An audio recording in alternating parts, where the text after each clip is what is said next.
Hello दोस्तों, आज हम लोग मॉनेटरी पॉलिसी टूल्स पढ़ेंगे। ठीक है, तो ये हैं मॉनेटरी पॉलिसी टूल्स। कौन कौन से होते हैं देखते हैं। ये टूल्स थोड़ा सा स्लाइड उल्टा हो गई है, फिर भी देखते हैं कौन कौन से टूल्स हैं।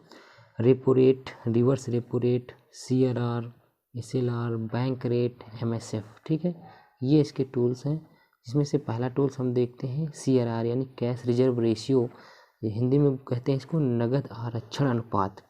ठीक है, तो इसके तहत क्या होता है कि नगद आरक्षण अनुपात में क्या होता है कि बैंक जो होते हैं उनको जो कुल डिपॉजिट होता है उसका कुछ परसेंट जैसे होता है वो RBI के पास नगद रूप में रखना होता है। इसके लिए हमेशा मॉनेटरी पॉलिसी जो बनती है उसी के तहत ये रेट निर्धारित किया जाता है, RBI निर्धारित करता है। इस टाइम पे जैसे 4% है तो 4% क्या करेगा, जितना भी नगद होगा बैंक के पास उतना उसका 4% कैश रिजर्व रेशियो के तहत कहाँ पे जमा कर देगा, डिपॉजिट कर देगा RBI के पास। ठीक है, जैसे कि इसको समझते हैं कैसे होता है। जैसे SBI के पास पैसा जमा हुआ, हम लोग जमा करते हैं टोटल। ठीक, तो उसको जैसे मान लीजिए एक हफ्ते में कितना भी पैसा जाके जमा हो उसका 4% निकाल लेंगे नगद में, उसको कहाँ जमा कर देंगे, सीधे जाके RBI के पास। ठीक, तो इस प्रकार से ये कैश रिजर्व रेशियो होता है। इसकी रेट कम ज़्यादा होती रहती है। इसके इफेक्ट को हम आगे जानेंगे, इसका प्रभाव कैसे पड़ता है। ठीक है, तो आगे नेक्स्ट कौन सा टूल्स है ज़रा देखते हैं। स्टैट्यूटरी लिक्विडिटी रेशियो यानी SLR। ठीक है, SLR को हिंदी में क्या कहते हैं, सांविधिक तरलता अनुपात। क्या कहते हैं, सांविधिक तरलता अनुपात। इसमें इसके तहत क्या होता है कि यहाँ पे जितने भी भारत में अनुसूचित बैंक देशी या विदेशी जो भी हैं, सकल जमाओं का वह अनुपात है जिन्हें उन्हें अपने पास ही विद्यमान रखना होता है, यानी नॉन कैश जो जितना भी इसके पास टोटल जमा है उसका कुछ परसेंट होता है उसको यानी कैश में नहीं, नॉन कैश के तहत उसको अपने पास रखना होता है। जैसे कि उसको जैसे आपको गोल्ड में रख सकते हैं। ठीक है, या किसी भी प्रकार के जैसे गवर्नमेंट सिक्योरिटीज़ हो गए उसके तहत ये लोग रख सकते हैं नॉन कैश में। देखिए CRR में क्या था कि कैश रखना था, हार्ड कैश में पैसा रखना होता था RBI के पास। इसमें क्या है, बैंक अपने पास रखते हैं, वो भी नॉन कैश में रखते हैं, जैसे गोल्ड में हो गया और सिक्योरिटीज़ में गए। इन दोनों में मुख्यतः यही अंतर है। ठीक है, नेक्स्ट हम लोग देखते हैं कौन सी, बैंक रेट। बैंक रेट क्या होती है, लॉन्ग टर्म के लिए यूज होता है बैंक रेट। यानी इसमें क्या होता है कि बैंक जो है, जो RBI होती है बैंकों को ऋण देती है। RBI अपने ग्राहकों को क्या करती है, ऋण देती है, और उसके लिए कुछ ना कुछ रेट चार्ज करेगी, उसको को हम लोग क्या कहते हैं, बैंक रेट कहते हैं।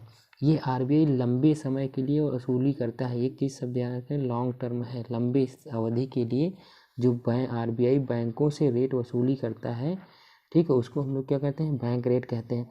ठीक, जैसे 5.65%, ये हमेशा मॉनेटरी पॉलिसी के तहत क्या होता है, चेंज करती रहती है RBI। इसके कम होने ज़्यादा होने का भी प्रभाव पड़ता रहता है, उसको भी हम लोग देखेंगे।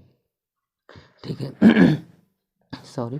ठीक है, RBI जैसे भारतीय रिजर्व बैंक है, ठीक है, ये क्या करेगी, बैंकों को जैसे SBI को पैसे की आवश्यकता हो गई, स्टेट बैंक को पैसे की आवश्यकता है, तो क्या करेगी, कुछ लॉन्ग टर्म के लिए क्या करेगी RBI भारतीय रिजर्व बैंक से स्टेट बैंक क्या करेगी, पैसा उधार ले लेगी। ठीक है, तो ये इसको पैसा दे देते हैं, उसके लिए कुछ चार्ज करते हैं।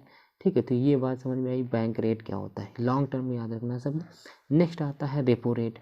रेपो रेट क्या होता है, रेपो रेट में भी एक तरह का ये भी ब्याज है। ठीक, इसमें क्या होता है, वह ब्याज दर जिस पर RBI अपने ग्राहकों को लघु अवधि यानी लघु अवधि मतलब शॉर्ट टर्म के लिए ऋण उपलब्ध कराता है, उसे भारत में क्या कहते हैं, रेपो रेट कहते हैं। ठीक, हमने बताया था बैंक रेट में लॉन्ग टर्म होता है, इसमें क्या होता है, शॉर्ट टर्म होता है। ठीक है, ये वास्तव में पुनर्खरीद दर है का लघु रूप है, जिसे पश्चिम की विकसित अर्थव्यवस्था में पुनर्कटौती दर भी कहा जाता है। ठीक है, तो इसमें क्या होता है कि कुछ टाइम के लिए, शॉर्ट टर्म के लिए इसमें रेट निर्धारित होता है कि हाँ हमको कुछ टाइम के लिए पैसा चाहिए। इसमें क्या होता है कि जैसे पुरानी कोई सिक्योरिटी है RBI के पास जमा कर देते हैं, और उसके तहत बैंक पैसा ले लेता है। बैंक पैसा ले लेता है, उसके बाद क्या होता है, उसके कुछ परसेंट जब सिक्योरिटी वापस करता है तो उसके निर्धारित जैसे 5.40% अगर आपका रेट है तो उसी के अनुसार उसमें पैसे कट जाते हैं, वो सिक्योरिटी वापस भी कर दी जाती है। तो शॉर्ट टर्म के लिए होता है। ठीक है, तो ये आपका क्या हो गया, रेपो रेट हो गया। समझ में आई बात, क्या है रेपो रेट।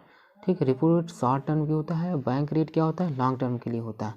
ठीक है, जैसे आपको इसमें इसके तहत इसका इफेक्ट अगर हम देखें कि कैसे क्या होगा, मान लीजिए रेपो रेट जैसे है, रेपो रेट से RBI क्या करता है, पैसा लेता है, आरबीआई से पैसा बैंक लेता है, जब बैंक के पास पैसा नहीं होता तभी तो लेता है। उसके बाद बैंक क्या करता है, ग्राहकों को देता है। अगर रेपो रेट बढ़ जाए, जैसे मान चलिए इसको हम समझते हैं, जैसे भाई ये हैं व्यक्ति, इनको क्या पैसे की आवश्यकता है, ये स्टेट बैंक के पास गए और इनको पैसा ज़रूरी उनको चाहिए, लेकिन पैसे हैं नहीं, तो ये स्टेट बैंक क्या करेगा, आरबीआई से पैसा लेगा। लेकिन अगर आरबीआई रेट बढ़ा देगा तो ये क्या हो जाएंगे, पैसा लेने में संकुचित करेंगे, क्योंकि इनको रेट ज़्यादा देना होगा। इसके कारण क्या होगा, मनी फ्लो जो होता है मार्केट में वो कम हो जाता है। ठीक है, तो ये बात आपको समझ में आ गई होगी। तो रिवर्स रेपो रेट नेक्स्ट है आपका टूल्स कौन सा है, reverse repo rate. Reverse repo rate को हम प्रतिवर्ती रेपो दर भी कहते हैं। इसमें क्या होता है, वह ब्याज दर जो आरबीआई अपने ग्राहकों को उनसे लिए गए लघु अवधि के ऋणों पर दी जाती है, प्रतिवर्ती रेपो दर कहलाती है। समझ में ये बात क्या है, वह ब्याज दर जो आरबीआई अपने ग्राहकों को उनसे लिए गए लघु अवधि के ऋणों पर, यानी कहने का मतलब ये होता है कि रेपो रेट में क्या होते हैं, बैंक पैसा उधार लेते हैं, और रिवर्स रेपो रेट में क्या होता है कि बैंकों के पास जैसे ज़्यादा पैसा आ गया, मार्केट में जा भी नहीं रहा, तो क्या करते हैं, कुछ ना कुछ पैसा लेके जाते हैं और कहाँ पे, आरबीआई के पास जमा कर देते हैं, क्योंकि आरबीआई कुछ ना कुछ उनको ब्याज देती है। ऐसे पैसा पड़ा रहेगा तो जाहिर सी बात है किसी मतलब का नहीं होगा, तो क्या करते हैं, आरबीआई के पास जमा कर देते हैं, उसका कुछ ना कुछ रेट इनको मिल जाता है, शॉर्ट टर्म के लिए आरबीआई के पास सबमिट करते हैं। इसके लिए कोई ना कोई रेट निर्धारित होता है, जैसे 5.15% है। ठीक है, ये हमेशा चेंज होता रहता है मॉनेटरी पॉलिसी के तहत। तो ये बात आप लोगों को समझ में आ गई होगी। इसका अगर हम लोग इफेक्ट देखेंगे तो आगे बताएंगे इसका प्रभाव कैसे पड़ता है, रिवर्स रेपो रेट और आरबीआई। ठीक है, तो हम लोग आगे नेक्स्ट वीडियो में अगली बात करेंगे। तब तक के लिए धन्यवाद।